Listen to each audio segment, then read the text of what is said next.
What is up, guys? Boris here, and today I'm coming to you guys with another One Piece Theory of the Day episode. In case you guys haven't checked out the other videos in the series, make sure to click the One Piece playlist button on my channel so you guys can check those out. And make sure to subscribe for more One Piece Theory of the Day for the rest of October.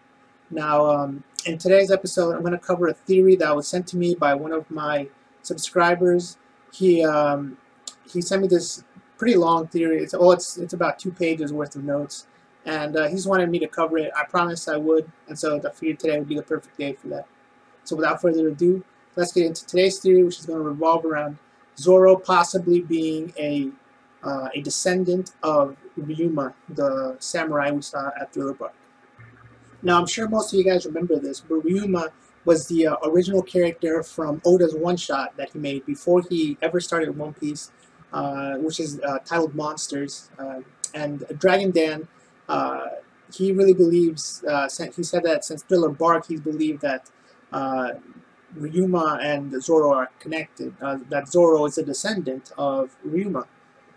And so his theory is pretty much, he lists out a list of points that support his theory, and so I'm going to go over them in this video. First, of course, is the fact that we know that Zoro, or we've never seen Zoro's parents. The first time we ever saw Zoro was when he wandered into the dojo, and but we never saw anything about his parents. Zoro's parents and grandparents may have been from Wano and were travelers, and that's why Zoro ended up in the East Blue at a young age. That's what he says in this theory. So that's an important part, because we've never seen Zoro's parents. Will we ever see them? Possibly, I don't know. But I do know that we've seen Luffy's dad, and Oda himself has said that we've seen Luffy's mother before, even though she's never been pointed out to us. So there's a possibility that at some point he will reveal who Zoro's parents are. But this is an important thing to keep in mind. The next point that he brings up is that there is a picture of Ryuma as a young version of Ryuma, which resembles Zoro very much. It resembles Zoro's current, or I guess pre-time skip picture, except that Ryuma has a knot behind him, similar to how Momonosuke and people from Wano Kuni have that knot behind their head. So, there's that similarity right there. Dragon Dan also talks about the similarities in the ways that Zoro defeated that dragon at Punk Hazard, where he sliced it off in the air, similar to the way that it was done in the one-shot by Ryuma himself. He also slayed a dragon in a similar fashion to the way Zoro did.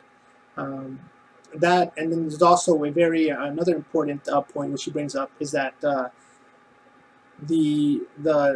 sword that he has is the Suishu, which he got from after he defeated Ryuma, the Ryuma zombie at Thriller Bark.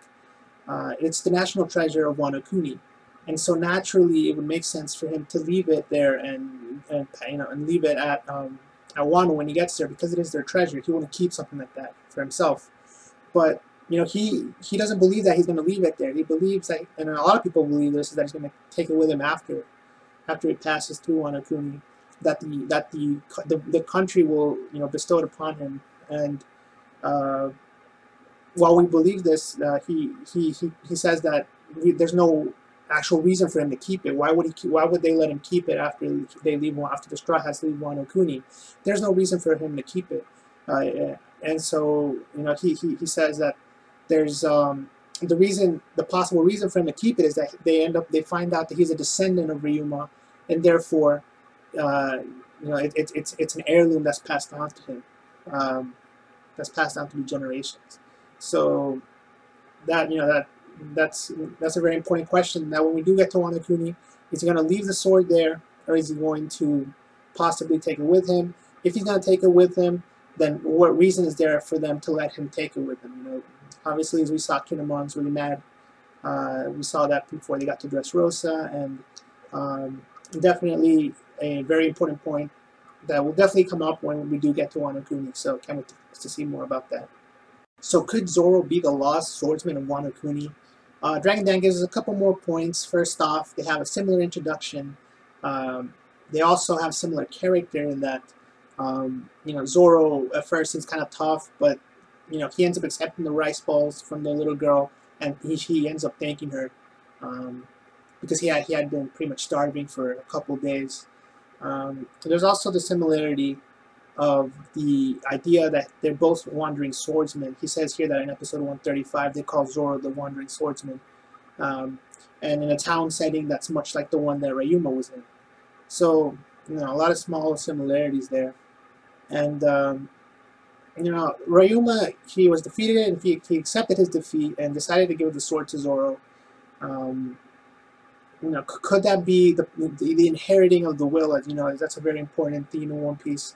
Inheriting Ryuma's will to protect protect his people, protect his village, and maybe Zoro will use that sword to protect his people, which are the Straw Hats, and to bring peace to the world, fight evil.